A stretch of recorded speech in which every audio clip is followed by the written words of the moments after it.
मी निघालो शोधत शोधत. कधी असा एकटा या साईडला आलो नव्हतो. शोधत शोधत मी आलो बरोबर व्यवस्थित 3-3.5 तासामध्ये. इथे आई उभ्या होत्या. कोण रे तू, कुठून आलास? हे शब्द मला अजूनही आठवतात. इतके प्रेमळ शब्द होते. मी सांगितलं मी मदन देशपांडे, गोरेगाववरून आलास. अरे गोरेगावचा तू? संदीप मानकावेला ओळखतोस का? तर म्हटलं हो ओळखतो.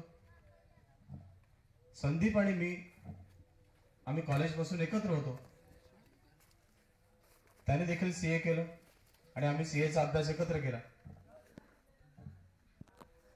अच्छा, मग मला काही रिलेशन माहिती नव्हतं. पण आई म्हणाला ठीक आहे तू ये आतमध्ये दर्शन घे. आणि त्यावेळेला गणपत दादा देखील होते. शांतू अण्णा इथे नव्हते त्यावेळेला. असं करत ही माझी पहिली भेट होती.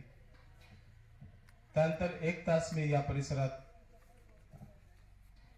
राहिलो आणि मी घरी गेलो. परंतु ते एक विलक्षण अशी खेस होती. असं वाटलं होतं की काहीतरी इकडे आहे. इतकं अचानक आपल्याला कसं खेचून घेईल, काहीतरी इकडे असावं असेल. त्यानंतर सुमारे 3 महिने असेच निघून गेले. 4-5 वेळा मी इकडे येऊन गेलो.